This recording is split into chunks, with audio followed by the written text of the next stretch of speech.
your realtor works from you from the very beginning stages, from the time that you're getting pre-qualified, to the time that even after you close, your realtor is there for you, because there's so many questions that you have throughout the process. So we work as a team together. So you have your lender, you have your realtor, and you have your insurance person, you have your credit repair, and you have just a team of people working for you, your inspector, and there's so many other things. And this is just to give you guys peace of mind, to let you know that once you start the process, that you have someone working with you from beginning to end, who knows what's going on, who's been doing it for a number of years, and this is what we love, and this is our passion, and this is what we do. So I'm not going to be able to stay, but Debbie and you've got another realtor here. Just so thank you guys for coming out. And if you have any questions, I have my card over here, and I'm sure he has his card. So thank you guys for coming out, and I hope you enjoy. Thanks, Pam. Thanks for hosting us. Yeah. Yeah. Give Caleb a few minutes to talk about insurance. We do a lot of business referrals with Caleb because, well, I'll let him explain the business model, but basically when people call him, they come back with quotes for way less money than they started with. And a lot of times it's key in putting the loan together in order to qualify. Sometimes we need a really low insurance policy to get us help out a lot. And so where our competitive pricing comes in, I mean, that's one awesome thing that we do, but we also kind of give you choices and options as far as insurance, because what I'm a broker, so I'm not tied to one carrier that I have to offer. I actually represent over 30 different ones in the state of Texas. So basically I take your information, put it into my system, and I find out which carrier you're fitting their target market the most. The way you get different rates by different carriers is because each carrier has their own target market. Some carriers prefer the newlyweds buying their first home, other carriers prefer the people downsizing going into retirement. So I find out which carrier is best for your situation, and then we get to start having the fun stuff, customizing coverages and finding the right price for you. So as Debbie said, our prices are very competitive, but that's not all we have. We have really good coverages for our clients as well. Insurance there's a lot of misconceptions, like Pam said as well. So if you don't, at least use that as your brokerage, do grab an agent, grab a brokerage. They really do help out in kind of all the ins and outs of the insurance. So I do too also have to head out, but I wanted to leave you all with some business cards as well. I'm going to leave the stack over there. But Yeah, and thank you for the pizza. yes, enjoy Pine House. It's a personal favorite of mine. Was Pine House? Yeah, Pine House right down the road too. It's good stuff. There's more than enough left too. And we also got some waters back here. Thank you. You said you were going to drink pizza. Beer. I don't know what happened. Yeah, the keg was not ready to go, and so I had to leave that behind, and I'm not quite strong enough to bring that up myself. So, And I want to introduce our other business partner here tonight, Chris Bush with Elevate My Scores. When we get to the credit part of the talk tonight, Chris will step back in, but I'm going to let him introduce himself. So. Hi, my name is Chris Bush, President, CEO of Elevate My Scores. Oh, sorry. That's the hot spot. I should put a piece of tape on the floor. Here we go. All right. So my name is Chris Bush. I'm President and CEO of Elevate My Scores. So I've been in the credit repair business for a little over a decade. Helped thousands of people get qualified for home loans over the years. And like I said, I'll come back in and kind of talk a little bit more about how that credit repair piece can kind of fit into the process of buying a home. Yeah, so thanks. And Chris has helped a lot of our clients. Even if you have a credit score that allows you to get into a home currently, you can always improve, get a little bit better. So we do a lot of people that just want to increase their score for whatever reason, not just people that need, quote, credit repair, but he does a wide variety. And have him look at mine too and see what we can do, because sometimes there's just a lot of old stuff that needs to come off, and creditors just aren't diligent because they're not regulated as far as like getting the old stuff off. So it's good to have an expert take a look at it and give it a once over and see what you can do to improve and get things cleaned up. So thanks, Chris. Thanks. Quick question. Yeah, please. What sort of impact does your credit score have on what type of loan? Yeah, that's a really good question, and we're going to get into that shortly. Awesome. Yeah, but I do want you guys to ask questions, and if we're going to cover it in just a little bit, then I might say that, or we may stop and address the question. or we may need to hold that particular question until the end. But please, I want it to be really casual and informal tonight. We have a lot of people joining us live, but for you guys that are here tonight, it's a great time to do a question-answer session and have questions for all of us. So yeah, please do. I want it to be really interactive. James, would you like to introduce yourself in front of the camera, please? Yeah. Stand in front of the camera. Usually dead. Uh-oh. Oh, no. Is it time out? Probably.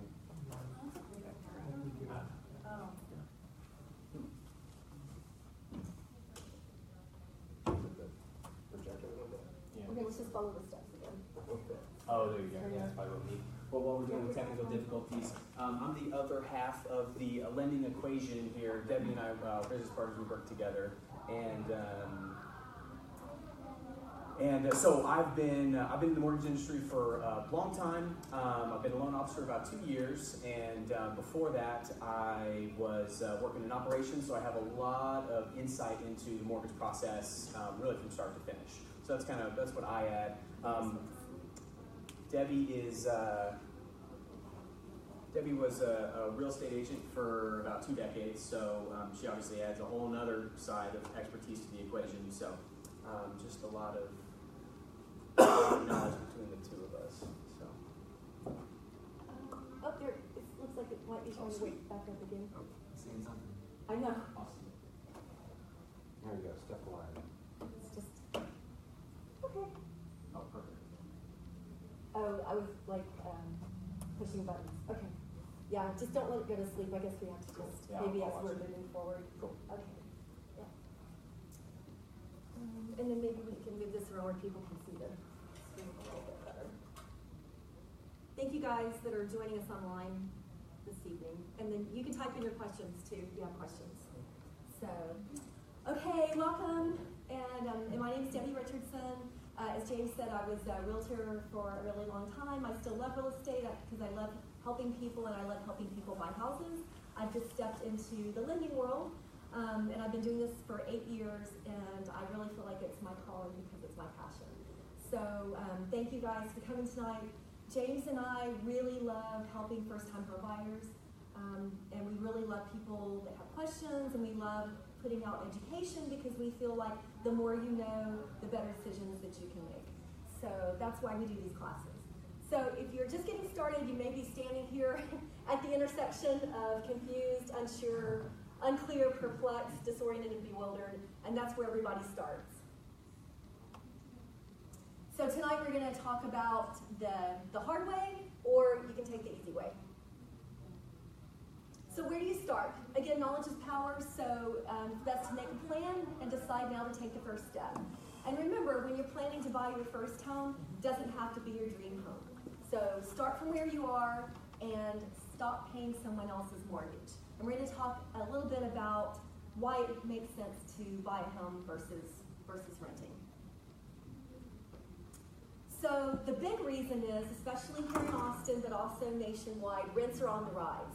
And then I just really love charts. So I went online, I found these statistics, and you can see that, that rents have really increased and that they're going to continue to increase over time.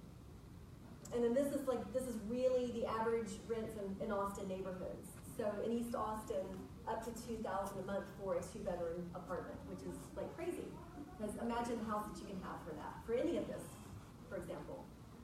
So the other reason why you should think about buying versus renting is that houses are going up in appreciation. So it's kind of like a forced savings account. And so the sooner you can buy, the faster you're invested in an asset that's going to start appreciating, right? And so median home value in Austin is $335,700, and Austin home values have gone up 8.4% over the last year. And Zillow predicts they'll continue to rise 2% within the next year. I mean, you'll be really hard pressed to find another investment vehicle where you're going to get that return. So some of the benefits include leveraging cash invested.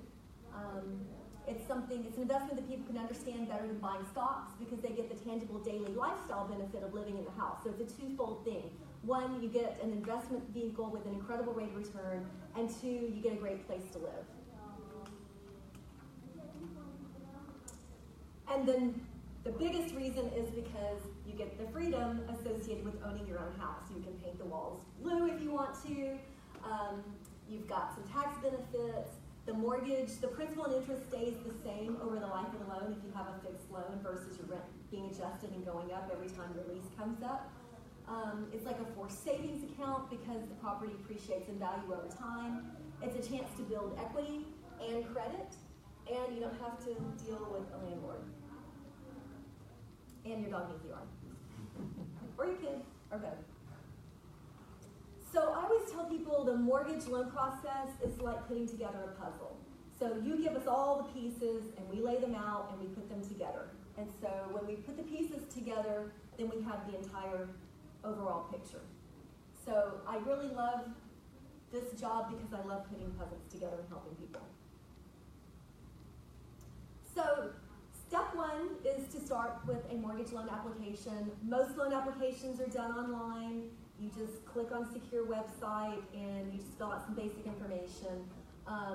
Another way that we do it is we can take the information over the phone and fill it in for you, or you can come in person. So it's really up to each person on how they want to do it, but that's where we start. And some of the things that we're looking for on a loan application is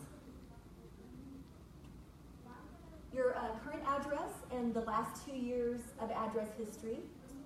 Marital status, because Texas is a community property state. A 2-year employment history. Doesn't necessarily mean that you have to be at your current job for 2 years, but we need to see some employment history over the last 2 years. Some exceptions might be if you were a student, you were going to school, and we can prove that you were a student. So we can find creative ways to piece this together. And the reason why they're looking for this is, as an underwriter, they're looking for stability, right?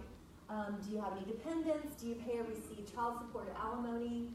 What is the source of your down payment? Do you have any assets? Are you getting a gift to help pay for your down payment? And then the last section is declarations and government monitoring questions, which are designed just to protect the public, right? The government monitors everything we do to make sure that everyone is treated equally and fairly.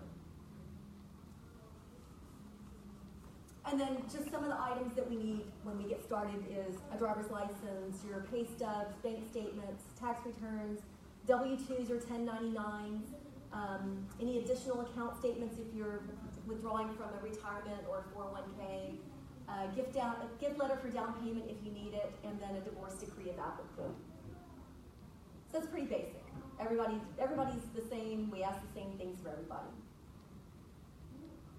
So I'm going to let Chris come up and talk to you a little bit about your credit score, and this will answer your question, and then we'll go into it a little bit in depth a little bit later when we talk about the actual loan products available and what those thresholds look like. All right, credit score. So what's in a credit score? When you look at a credit report, you're typically going to see 3 credit scores, right? Are you guys familiar with the 3 credit bureaus? Can anybody name the 3 credit bureaus besides a realtor? Experian? Mm-hmm. Okay, we got one, Experian. There you go. How about another one? TransUnion, Equifax. So Experian, TransUnion, Equifax.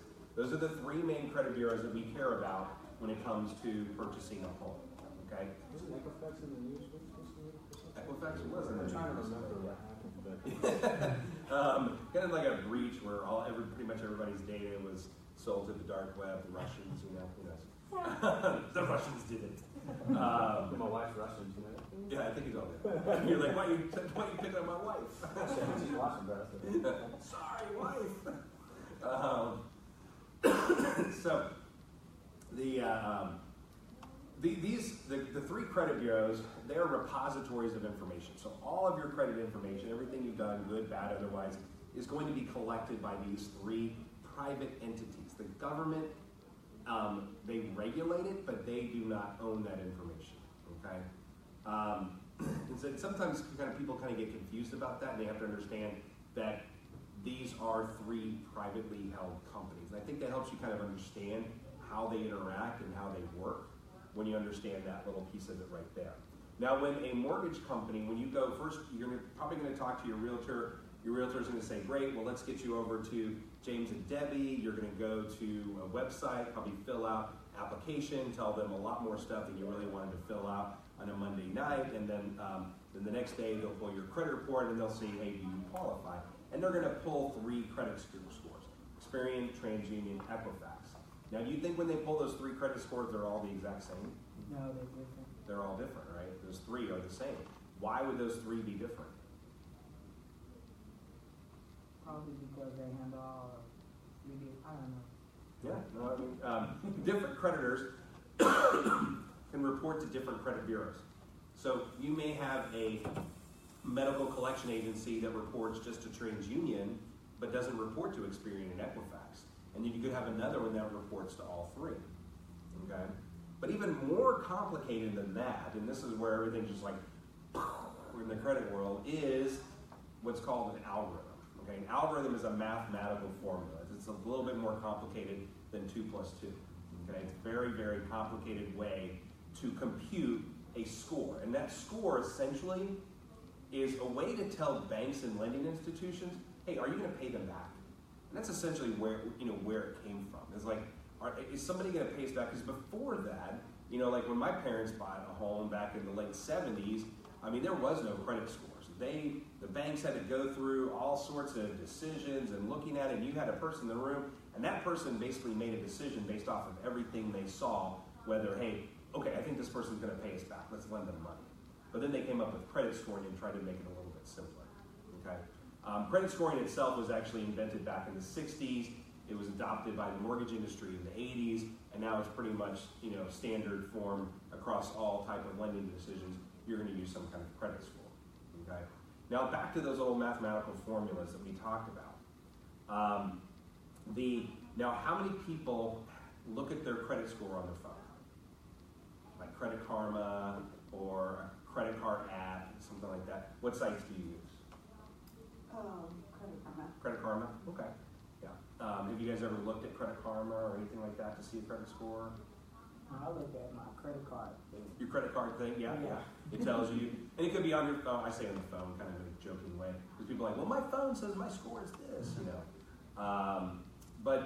So a lot of people will kind of look and get an idea of what their credit scores are. Now, do you think when you look at your Credit Karma score, that's the exact same one that James and Debbie pulls?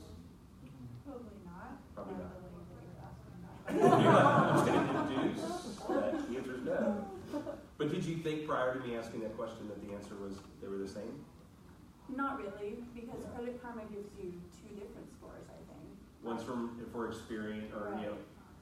one's for Experian and one's TransUnion. I think it's Equifax or Experian. I think it's Equifax and one's TransUnion. So, but it gives you 2 of the 3 bureaus is what it does. But the question really is, so is that TransUnion score is the same as the TransUnion score that they pull? I guess not. It's not. Okay. Did you think they were? Did you think the score that you looked at on there was going to be the same? No. Yeah. No. Yeah. Okay. Good.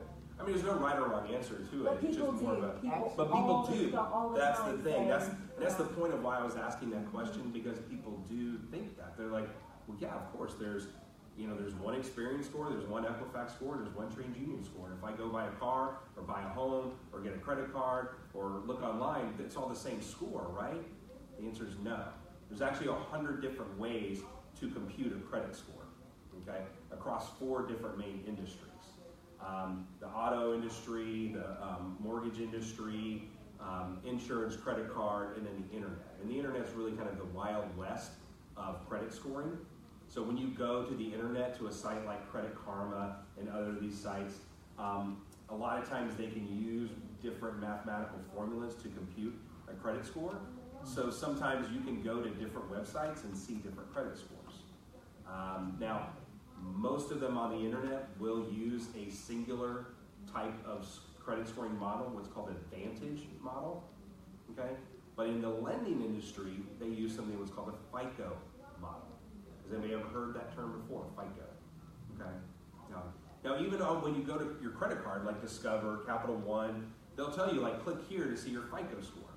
And then you're like, okay, well, I know my lender said they use a FICO score, so that's got to be the same as what Debbie and James is pulling. No, still not. Still is not the same FICO credit score that you're going to see there, because there's 49 different ways to compute a FICO credit score. Okay. Are you guys confused yet? No. You're like, what is going on here, right? And then in the mortgage industry, there's 9 different ways to compute a mortgage credit score. Okay, kind of mind-blowing, right? And all these different algorithms that people spend all this time making these mathematical formulas to compute your credit score in so many different ways.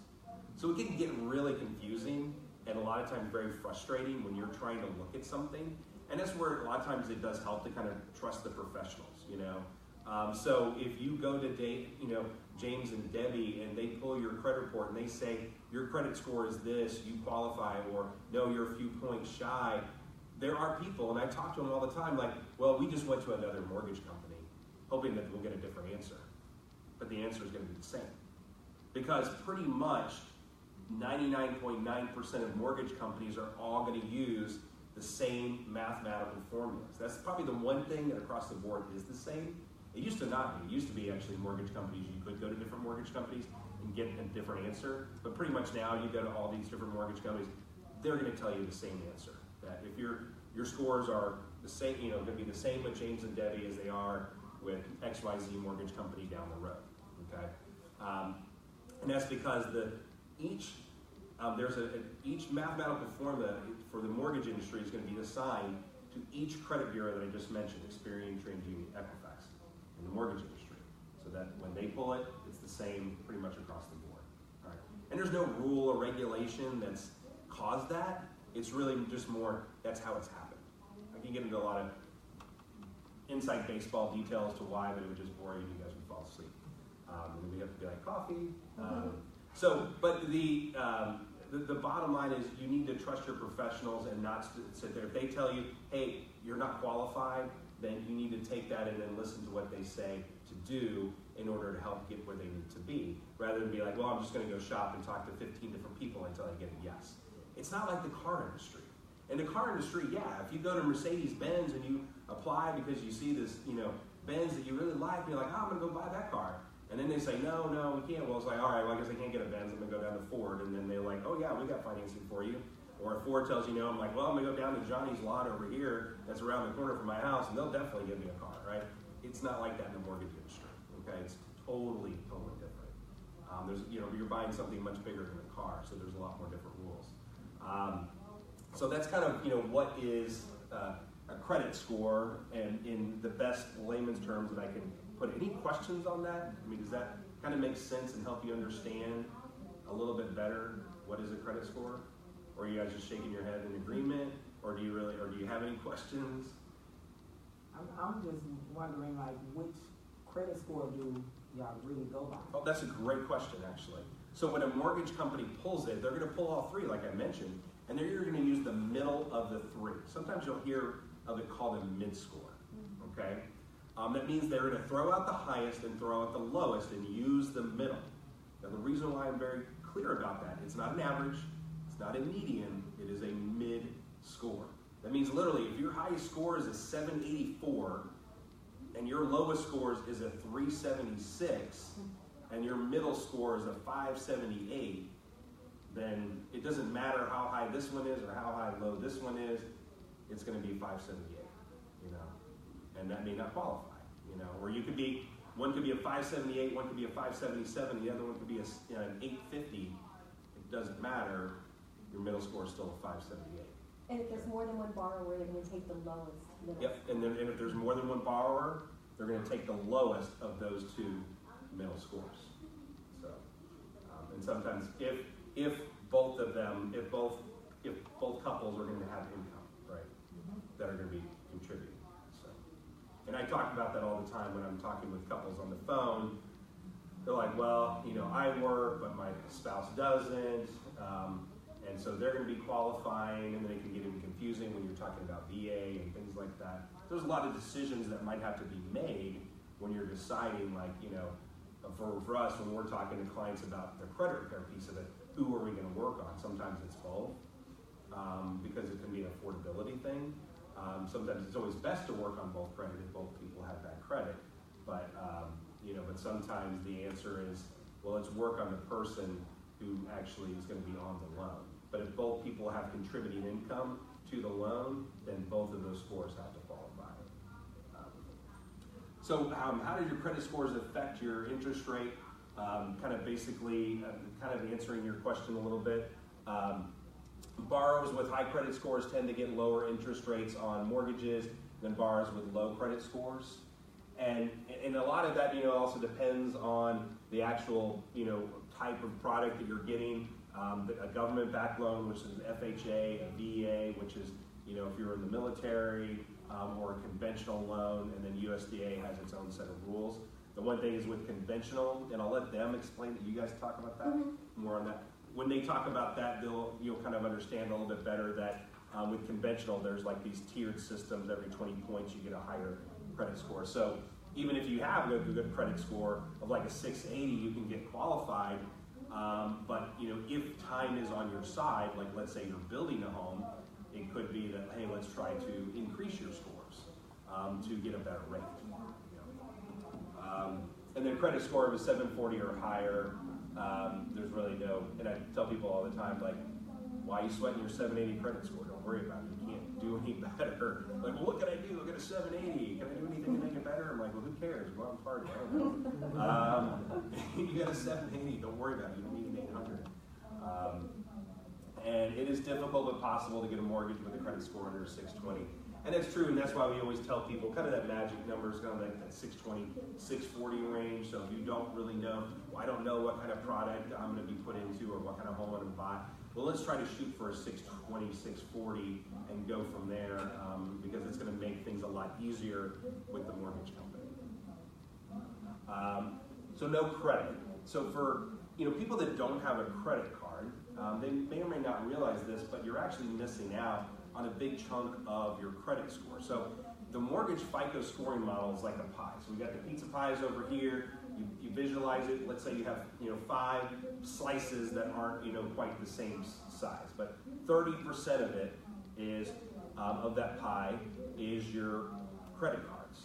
And if you don't have a credit card, then you're actually missing out on the potential of 30% of your credit score. So for that reason, it's very important to have an open and active credit card.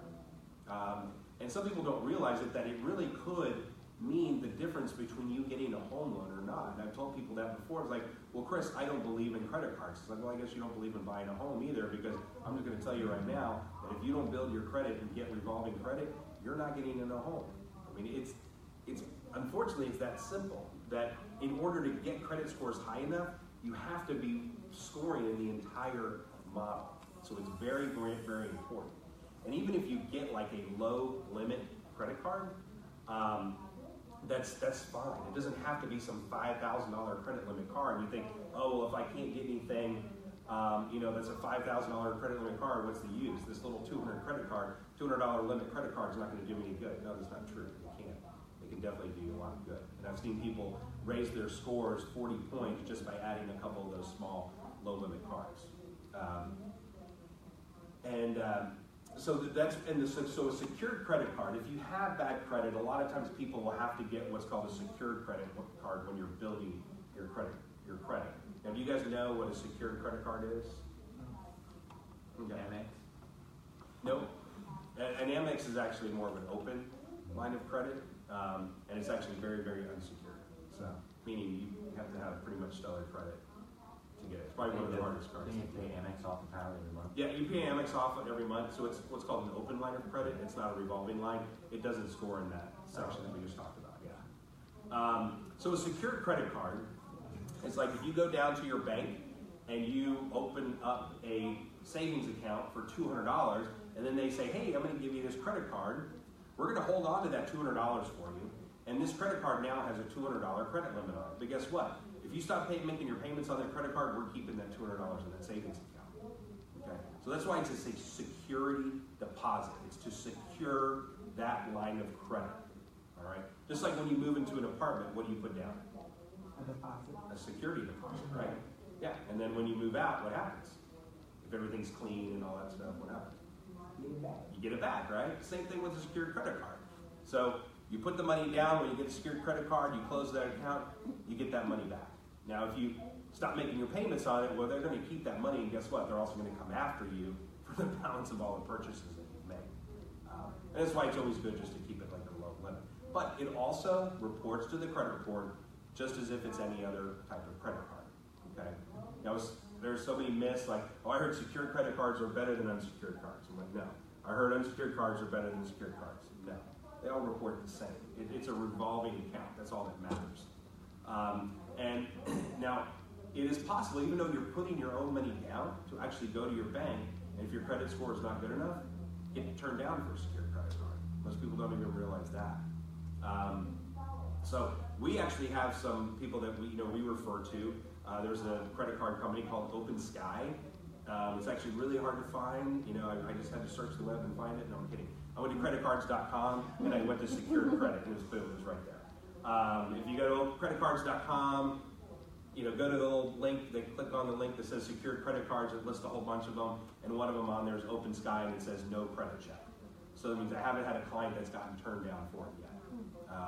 So that means if you've got a job and a bank account, you can get a secured credit card with that. Pretty simple. And then that report usually takes about 3 to 4 weeks for it to report to the credit bureaus. Just be patient, it will happen. A lot of times people will say, hey, I sent my money, it's been 2 weeks, I still don't have my card. We'll wait another week, it'll be there. Now once you get that card, you'll want to use it very sparingly. Spend like maybe $40 or so every month, and then pay it off. Like get you a tank of gas, some small grocery bill, something that you're going to spend cash on anyways, and then pay it off. And then always say leave like a $5 or $10 balance on there. Okay. And then if you're building credit from scratch, another way to also build your credit is like with a secured loan with your bank. And as I've kind of learned, sometimes if you're trying to get an installment loan, a secured loan might be the best way if you've got the cash to do it. And a secured loan is much like a secured credit card. Let's say you open up a $1,000 CD with a credit union. You're going to earn interest and everything like that. But then you can also borrow a loan against that CD. And a lot of times banks will call it credit builder loans. Now, if you don't have an installment account, or if you're kind of starting from scratch, it's a good option. But in other cases, it may not be a good option. You can always check with us if you have those kind of questions. Send me an email. I can certainly answer it for you. Like, hey, what would be the best scenario for you? But it's, from what I've learned though, doing a secured loan, if you do it that way, it's not going to count towards your debt to income ratio. Is that right? Because it's a secured loan. That's what I was told. Oh, interesting. Yeah. I'm not sure about that. Yeah, I did this class yesterday, and they're like, yeah, secured loans the payment doesn't count towards the DTI. I have not heard that, Chris. And anything that's reporting on the credit report that imports as a monthly payment gets counted. No, I was told since it says secured, then it doesn't. But I don't know. But I always let those things handle with the mortgage broker anyway. It might depend on the loan type also. Yeah, maybe it's the loan type. So, and then also another way to help build your credit is kind of borrow from somebody else, and that's become an authorized user. And this sometimes can be an option, sometimes it's not. A lot of times where I recommend this is with a spouse. So if a husband and wife, maybe the husband doesn't have any credit, but the wife does. Well, maybe the husband can get added onto the wife's credit cards and then kind of start building the credit that way. And then anything that, that basically they inherit that credit history, okay, when you do that with an authorized user. Now, there's some different rules and things like that around it. Different mortgage companies have different rules as far as authorized users. So if you get on Uncle John's credit card, it may or may not be an issue, but I think we've talked about it. That's not an issue really with you guys. So it's not. No, It's not. Yeah. So if you get on Uncle John's credit card, it could definitely help you build your credit score. And then establish credit for rent, cell phones, etc. The thing is, these don't report on the credit report for the most part. Now, the one exception is with rent. There is a company that if whoever you're renting through or your apartment complex has that program, where you basically pay them, they pay the apartment complex, and then it reports on there. Your rent reports to on the credit report. But for the most part, like when you're paying your apartment complex, it's not going to show up on there unless it's negative. Same thing with your cell phone. Your cell phone doesn't report on your credit report unless it goes to collections. Utilities, same thing, doesn't report on your credit report unless it goes negative. Now where it could help though is like with FHA. FHA wants to see 3 trade lines on your credit report, and you can sometimes use these or what are called alternative trade lines. They still don't impact your credit score, but they could, help, qualify for that guideline. You just have to show that you've been making payments on time for the last 12 months. 12 months, yeah.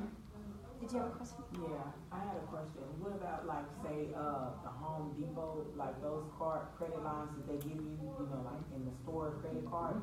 Are those two, do they report that as Absolutely. well? Yeah, Home Depot. Yeah, I've got a Home Depot card. I use it way too much.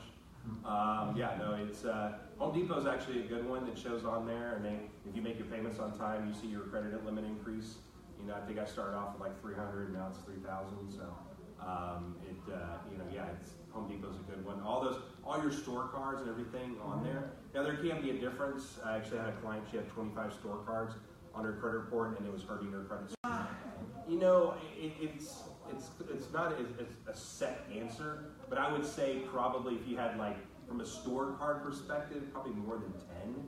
Now what happens, and I'm going to get in the weeds a little bit to answer your question, when they pull a credit report, there's little notes on there that say, hey, well, why isn't this credit score perfect? They're called reason codes, and when I saw that there was a reason code that said too many active store accounts on there, and that's what it was talking about, and usually that's numbers 10. But there's probably other factors that lead into what would cause that to have an impact negatively on the credit score, but I recommend not getting 10 store credit cards. That's not good financially. Anyways, requested credit limit increase, that's a good one. Your credit utilization ratio so when you do have credit cards, your ratio as far as how your credit card scores on your credit report is based off of your limit to what your balance is. So let's say your Home Depot credit card's $1,000 limit and you go buy a $300 table saw, well now you're utilizing 30% of that limit, okay? But, or let's say I go out and buy what I really want, which is like a big, chest to hold all my tools in, and that's $900. Well now I'm utilizing 90% of it, okay? But if I go get a credit limit increase to $3,000, now I go from 90% down to what, 27% or something like that. So, but just by increasing my credit limit, my ratio goes down, even though my balance is the same, and I've helped increase my credit score as a result. Now, obviously, you have to have good credit to do that. But if somebody has like a 680 and they're trying to get to those upper tiers and get a better rate, doing simple things like that can certainly help your credit score. You want to be around that 50% or below? Is that? And then whatever, as far as like what's the best percentage to have on your credit cards, we usually recommend clients to have like 20 to 30% or below on their credit cards from a utilization percentage. Now, everybody is different, and so sometimes people get that 30% number stuck in their head, and they're like, well, I'm not going to do anything until I've got the money to pay down to 30%, so I'm just going to keep making my minimum payments until then. And that's not true. Even if you're maxed out on a credit card, even getting it paid down to 75% can make a pretty significant increase in your score. The higher up, as far as where you're at as the percentage of that credit card, is where you're going to have the most points. You're going to lose the most points on that credit card. So paying it down from 100% to 75% can give you a pretty good boost in your credit score. But that same 25% down here, if you go from 25% down to 0, you're almost going to see no impact to your credit score, right? But 100% to 25 to 75%, you'll see a pretty good boost in your score. Okay. So one of the things that we do with our clients is we put together what's called a credit coaching game plan, where we actually put together a plan for them of like, hey, apply this money here, apply this money there. And I know a client that we're working on, seems like every month they're calling me up and saying, hey, I got an extra $1,000 from whatever we found, and how can I apply it on my credit cards? And I'm like, okay, pay this here, pay this there, and I'm telling them like exact numbers to pay down on each credit card, And it's that we're still not down to 30%. We're down to 30% on some, but on others it's like, okay, pay these down and then pay this down, because we'll just kind of generally get those cards down overall. So if I have a credit card with say $1,000 on it, and I'm not spending 30% every month, I'm just spending a little bit and I'm paying it down, or I'm paying it off every month. Mhm. Am I shooting myself in the foot there because I'm not utilizing? No, you don't have to utilize the card, but you do need to show activity. Okay. So you could be doing a good thing if you have a $1,000 credit limit card and you're spending a couple $100 a month on it, like maybe your grocery bill goes on there and then you pay it off. That's good. Now I would recommend leaving like $5 or $10 on there, because having just a small balance on there is actually better than having zero. It's just kind of a quirk in that mathematical formula that we talked about, that having just a little bit. Yeah, yeah, and so just that it pays them a little bit. yeah. They just want to always show activity, and that's the other thing. You always want to show activity on your cards, because having no activity on a card could actually make your card almost go obsolete from a scoring perspective, and in some cases really fall out of the scoring model where it doesn't even get counted at all, and you don't want that. And I've actually had clients that have had cards for a long time, it hasn't been used in 6 years, and then they go make a payment on it and their score jumps because now it's coming back into the scoring model. So that's why we always say, use it, use it every month to show activity on there. And even if you just carry that small balance of $5 or $10 over and then use it again and then pay it off, you're always going to see continual activity on the card. Pay student loans diligently. I mean, definitely, don't want to be late on student loans. You don't want late, period. But you don't ever want to go in collections on a student loan. It's something that's always going to be there with you. And if you're in collections on a student loan, you definitely want to get back on track with it. Take out installment loans. Auto loans are among the easiest to obtain. We kind of talked about installment loans a little bit. And having a good mix between revolving and installment is always a good thing to have. We kind of talked about the bank part of it, and then we also talked about this piece here, asking your landlord to report positive rental payment history. The best way to build and improve your credit is by paying your bills on time every month, managing your credit utilization ratio, and ensuring you have a good mix of credit. That's all good advice there. And sometimes, that can be one of the best pieces of advice, is just keep making your payments on time each month. That right there.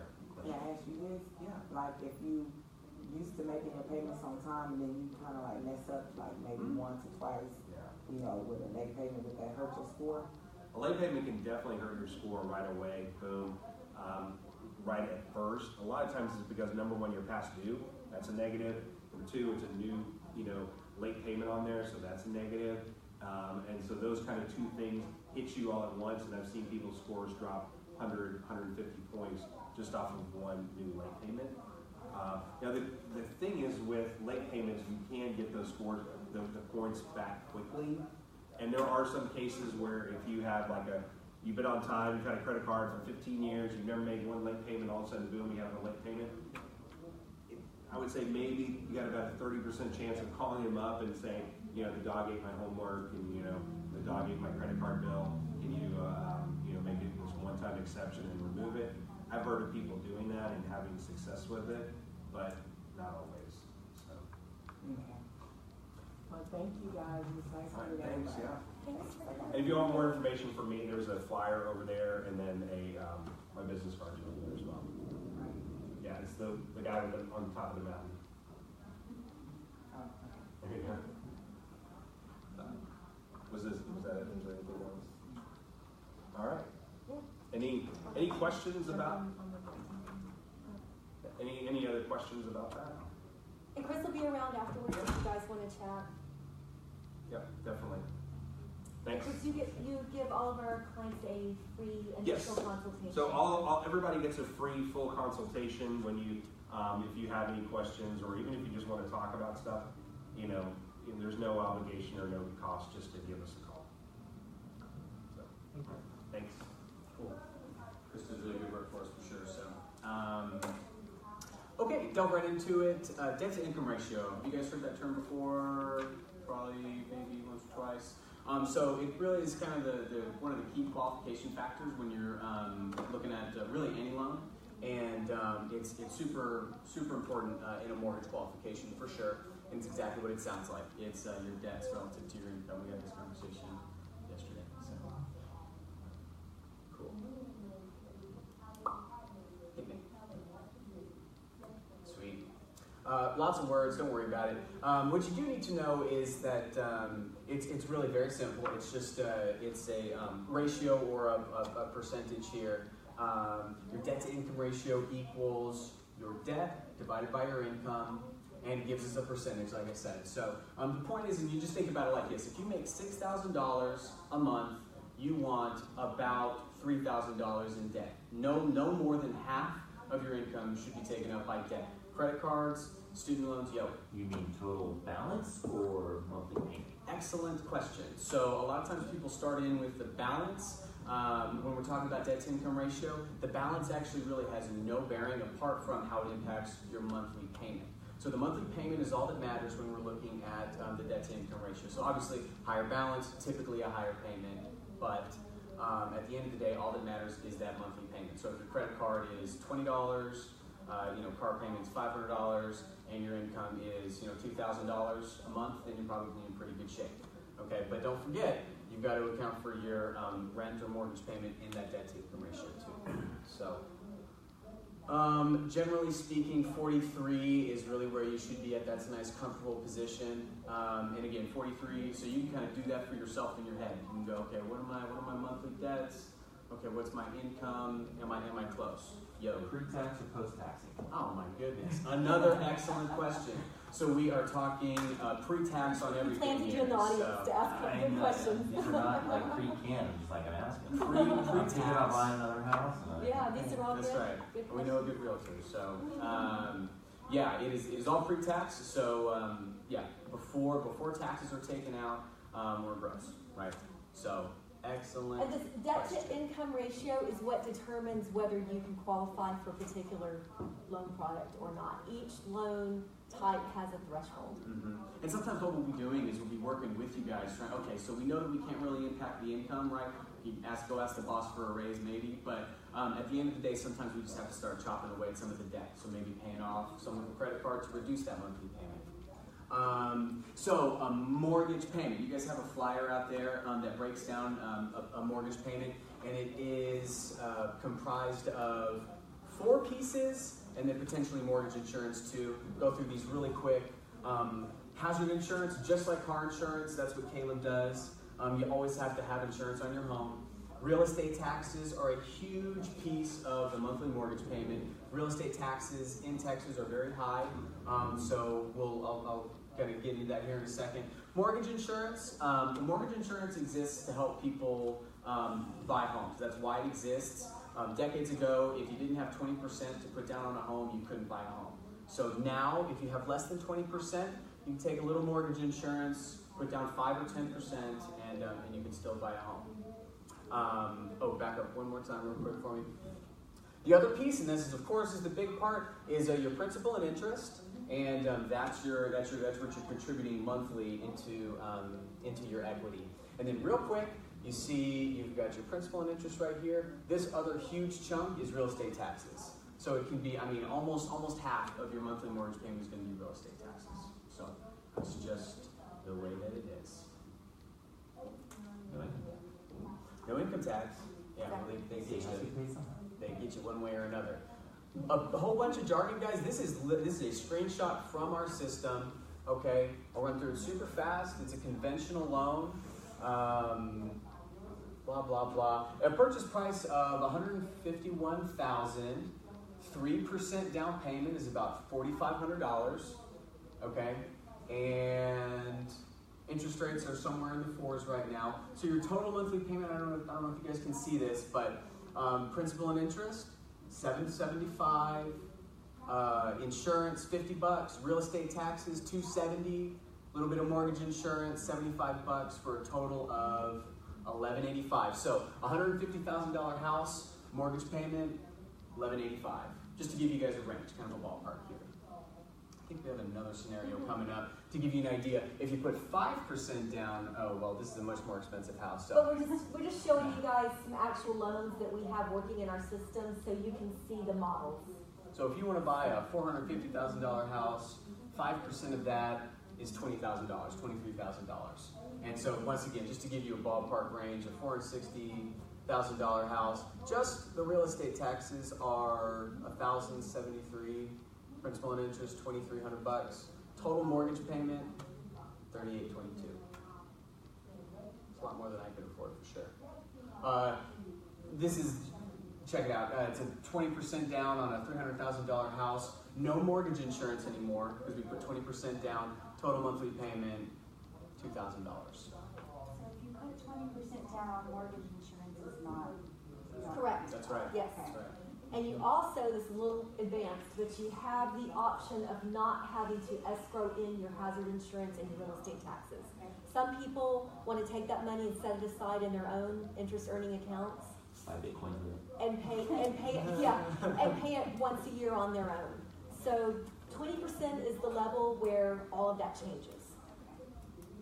And in between, the other thing we want to point out too, we didn't show a 10% down model here because there's not a lot of difference between the 5% down and the 20% down model. We really talk to people about preserving their cash. We want to get you pre-qualified for as little money down as possible. And then we'll show you, once we do that, if it would make any difference or how much difference it would make in your payment if you put down more money. Incrementally, sometimes, unless you're going to put down 20%, it doesn't really, there's not that great of a difference in your monthly payment. It's better to take that money and put it elsewhere. So we counsel people on what we call preserving cash.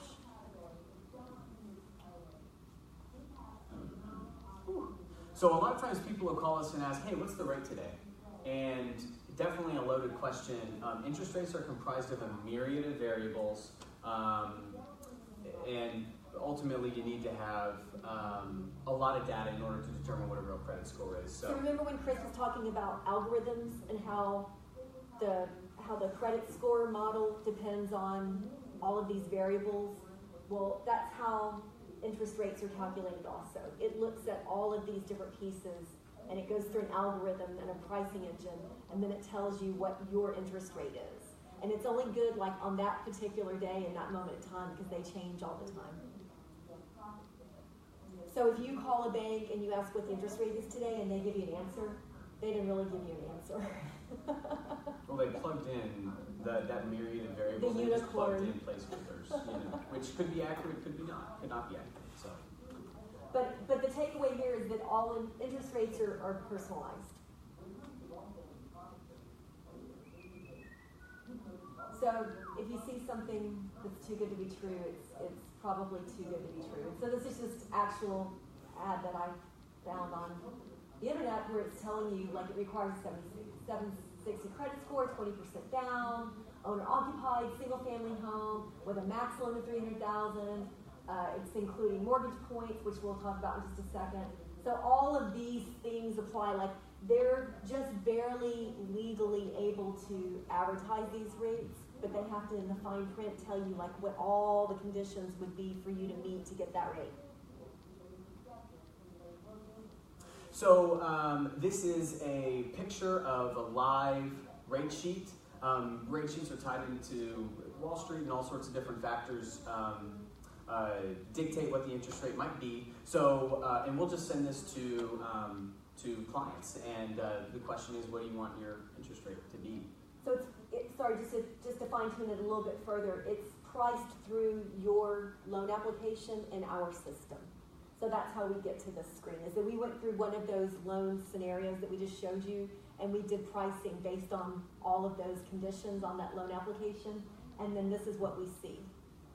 So there's a lot of numbers on here, but you guys can see interest rate right here. And what will happen is there's going to be a par interest rate, which is no cost or no credit.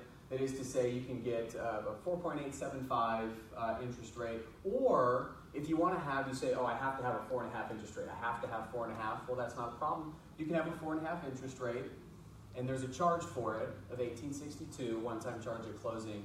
And the thing to remember is that interest rate is just a number, but it does dictate how much you pay for borrowing the money, but more importantly, it dictates what your monthly payment will be apart from homeowners insurance and real estate taxes. So if you can see here, the difference for taking 4.875 versus a 4.75, 789 and 777 was like $12. That's the principal and interest in that far right column. So you can see that the interest rates change the principal and interest like really small increments. So, so sometimes, you know, people will want to buy a particular interest rate, but the question is, does it make sense for you? You know, does it make sense? Because there's an initial investment, and then there's a monthly savings. And does the initial investment make sense with, you know, how much savings you have? We can get more into that, obviously, when we're looking at a particular scenario. Bottom line is, does it make sense to pay $18.62 up front at closing when the difference is my Starbucks habit? You know, I mean, you could spend more than that on eating out or getting coffee or whatever it is that you like to do. It's such a small difference. Is it really worth it to pay all that money up front to buy the interest rate down when you're only saving that small amount of money? The other thing to look at is, what's your break even on that? How long will you have to live in that house before you get to a break-even point, before you even start realizing an advantage for buying the rate down? So it doesn't always make sense to buy the rate down. The lowest rate is not always the best deal for you. And then going the other direction, you might need a credit. So if you're short on closing costs, then you might go the other direction and get a credit rather than buying the points down. Does that make sense? Yeah. It's a little complicated, and it makes a lot more sense when you're looking at it with your own situation, you know. So we counsel people either in person or over the phone when it's time to lock in an interest rate, and it can't be done until you're under contract anyway. So we kind of ballpark it when we give you a loan estimate, but on the day that you're ready to lock your rate, we'll get you on the phone, we'll give you the actual screenshot that we're looking at, or we'll get you to come in and we'll explain it in person. But we'll definitely walk you guys through that step by step. We're really good at that. It took me a long time to understand that. So one thing that is happening right now, guys, is interest rates are on the rise for sure. For about a decade there, interest rates were pretty stagnant, kind of in the high 3s or low 4s. But the economy, things are changing, and interest rates have already started to climb substantially. So just something to keep in mind. You know, that's really all there is to that. It's really just about education and setting expectations. I bought a house I think it was 1987. I bought my first house, like I was a teenager. No, I'm just kidding. But I had an FHA loan with 11.5% interest rate. And then when I moved to Austin in 2005, 2006, I didn't have a very good loan because I was a realtor at the time. It was like one of the very last stated incomes. So it's considered high risk, right? Because my income wasn't steady. They don't even do loans like this anymore, but I had a 12% second lien and a 9% first lien, which I finally refied out of. When everybody else had low 4s or high 3s, I had a 6% rate. But that's okay, because guess what? I bought the house in 2006. I paid $167,000 for it. They're listing for $325 now. So it doesn't really matter that I have a 6% interest rate, because I saved all of that money over time. Instead of renting an apartment, now I have all of this equity. So don't get too hung up on the interest rates. This is going to answer your question, John. Which one? The loan types. Okay. So, Yeah, real quick, we're running out of time. We have about 10 minutes. Yeah, these are the 4 different loan programs that you'll have, and ultimately, yeah, well, here, I'll let you go. Okay, you can help me. Cool. Well, yeah, ultimately, these are the 4 loan programs that are available. VA is only for veterans, so that's either, it's a great loan program, but it's not always on the table necessarily. USDA is very property dependent. That is to say, it has to be in a rural area. USDA, like the meat. So it's a 640 credit score for this program. And like James says, it only applies to rural areas outside of Austin, but we've put 2 people in recently. One of them was for you guys from Wofford. And so it's a really great loan because it's 0 down. So if you fit that box, It's a great program, and it's helped a lot of people. It also has really strict debt to income ratios, so we would need to counsel you on that if that's something that you might be interested in. And then these are just the standard loan programs, been around for forever. Conventional is definitely the ideal, and FHA 3.5% is the down payment for FHA. So it's much easier to qualify for, generally speaking, very forgiving on the debt to income ratio. So and credit scores. sure. So two reasons why people go into FHA loans are it's a little bit more allowing with the debt to income ratio, like James said, you can have a higher debt to income ratio with an FHA loan because it's guaranteed by the government, so they give you a little more flexibility there. Also allows for a little bit lower credit score than a conventional loan does. And then we have a conventional first-time homebuyer program with as little as 3% down. So FHA and the 3% down conventional programs really do go hand in hand for first-time homebuyers. Conventional has a little bit less tolerance for the debt to income ratio and credit scores. So when we counsel you guys individually, we show you all the loan programs available, and we help you decide which loan program will fit you the best. Any questions over the loan programs? We also have a down payment assistance program. Yes. Does the down payment assistance program stack on top of the FHA? Yes, and you use both at the same actually you time? have to use the FHA Okay. loan with the down payment assistance program. Yeah. We also, so here's our first time homebuyer program, and we also have a MCC credit certificate. It's a mortgage credit certificate. It's only for first time homebuyers. If you haven't owned a house in the last 3 years, you're still a first time homebuyer. And it's only, you can only do it at the time of purchase. But it does give you a credit either on, at the time that you file your tax return, or you can fill out a W-9 and you can have your employer reduce your taxes. And it's a really, really nice thing to offer first time homebuyers.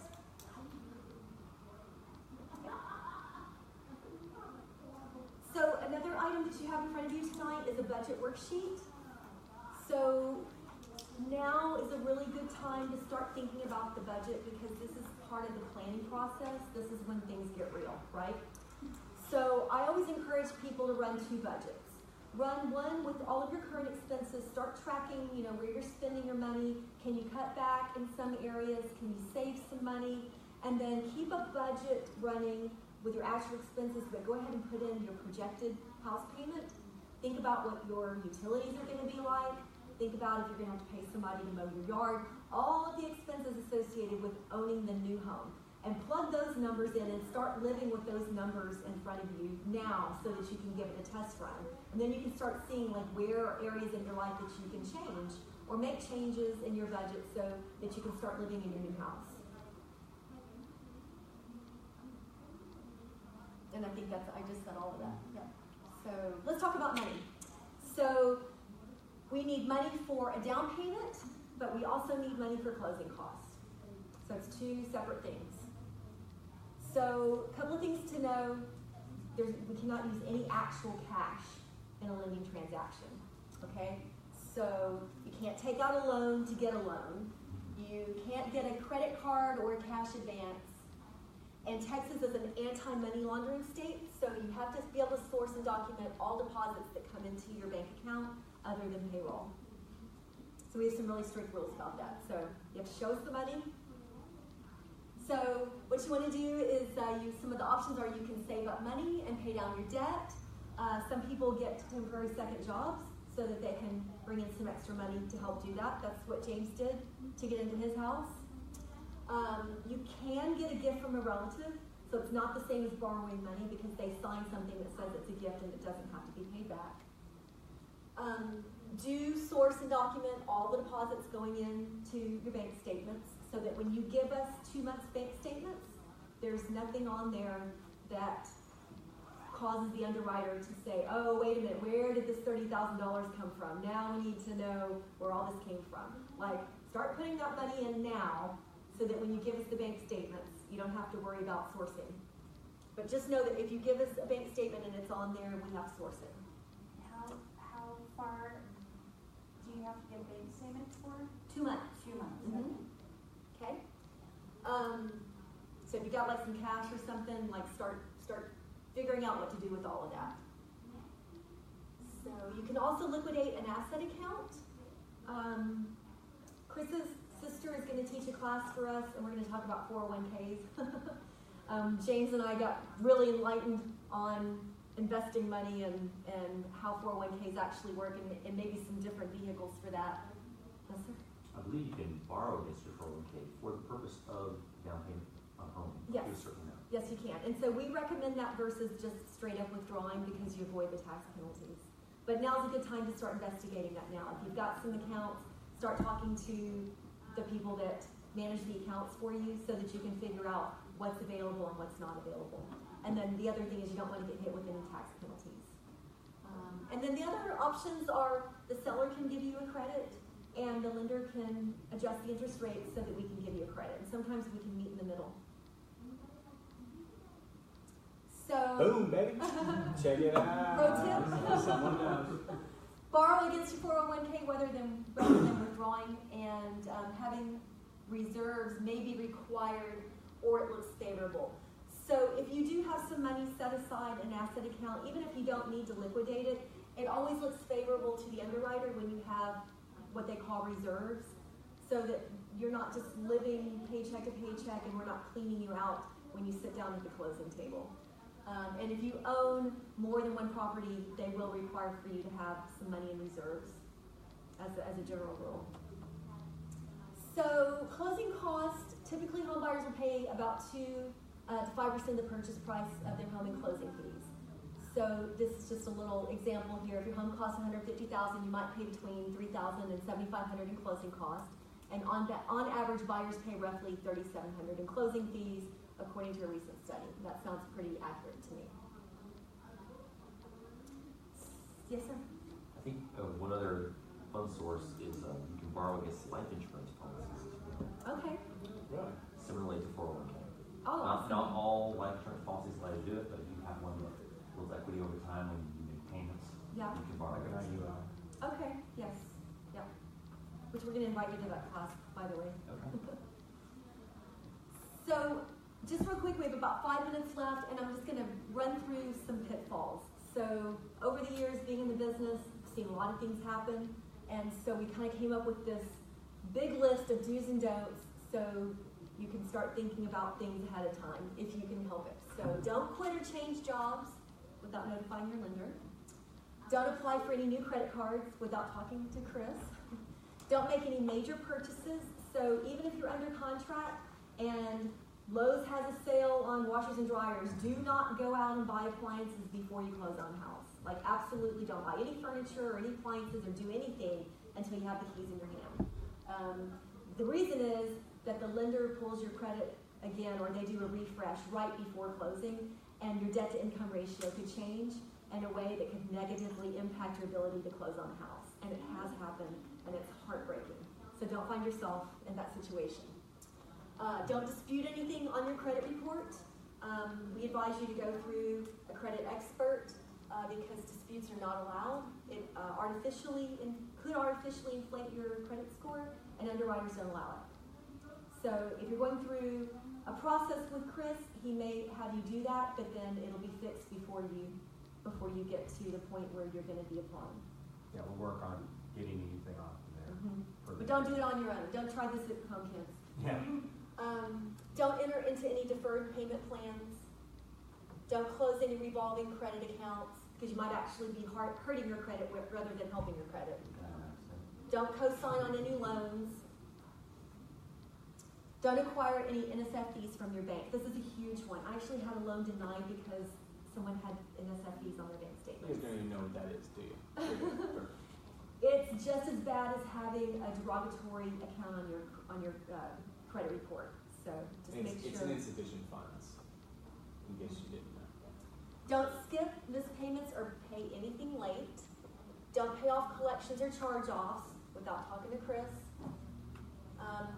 This is another heartbreaking story. I've seen people try to take their credit repair into their own hands, and they spent money needlessly paying down debt that ended up not helping them at all, and they just spent all their money for nothing. So you have to be very careful about what you pay and what you don't pay. And the reason is because it could be a very old account that's sitting there considered dormant, and if you do something to pay towards it or open it back up again, it could re-report as if it's a brand new hit to your credit report. Underwriters will take into consideration if some of your items are old, but if it's something that just hit your credit, like you just missed a payment, then it's like game over. So just be super careful. The whole credit thing is like a minefield. Don't max out any existing credit cards. Stay below that 50% limit that we talked about. Don't make any adjustments or transfers in your asset picture without talking to us first, of course. Don't make any large, unexplainable deposits into bank accounts, or you're going to have to explain it. So, this is it. We've talked about all the different pieces of the mortgage. And Can I add one thing to the don't? For sure, yes. One other thing, it kind of came up in another one is like, don't close any credit cards, and that may seem kind of, without checking with somebody like myself first. That's a question that always comes up. Sometimes closing a credit card can actually help you, but I have seen it. It's just come up a couple times recently, and I don't think it was one of y'all's clients, but one client was heartbreaking where they had a credit card. It was opened up in 1981, and it was closed down a few years ago. And I'm sitting there looking at a 460 credit score, thinking to myself, wow, even with the negative stuff you have on there, you would probably qualify from a credit score perspective, because that one credit card could add such a big benefit to your score. Yeah. So just to piggyback on that, if you've got any old accounts, John, that like you don't use anymore, just do something to try to keep them active. Yeah, because they take your total credit history is one of the factors, I think. So It's an average of your open and active. so I went and closed out a bunch of credit cards years ago thinking it was a good idea, and now my lifetime credit history is 5.5 years. Yeah, I'm 43 years old, and I've only got a 5.5 year credit history. Yeah. Oh well, she's Yeah, coming on jumbo loans, they're very, very strict about this. You have to have 4 active and open lines of credit that have been active over the last 12 months. And actually, with this one particular thing, it is 4. And I know this for a fact because it happened to my client. Wow. And he had to end up switching products and going with the first and second because he had beautiful credit, but all the credit lines weren't open for the period of time that they required. So even with his stellar credit, he didn't meet that one requirement. So, and I know we've talked about credit a lot, but it's just such a huge part of this picture. And it's something that you can take control of now that's going to benefit you in the long run. Oh, well, yeah, obviously. Knowledge empowers you, and notice, hey, acronym key, guys, right? And this is the truth. This is what we're all about, guys. We definitely want to empower you guys with information so that you can make the decision, so that you can, go through this process confidently, knowing that you're making the right decision, So it's obviously super important to us. So, any questions? Yes, sir? Will it be recorded? It is. It's live on Facebook right now. Okay, but so we can watch it later. Yes, you can. She's disappointed she didn't see the last part of it. We had a little technical difficulty at the beginning, but I think you got the whole thing. Yeah, you can also go to my page, Elevate My Scores. Go to that Facebook page, like it. And I'll then, repost the link also on my Facebook page. Yeah. So yeah, guys, make your dream come true. Start planning now. James and I are here to counsel you, as is Chris. So if you guys want to come in and have a consultation with us, we'll sit down and start helping you put a plan in place. It's never too soon to start. And if you know any friends or family that could use help, keep us in mind. We just love to help people. That's why we do what we do. So thanks for the opportunity. Thank you. Thanks, guys. Thanks, guys.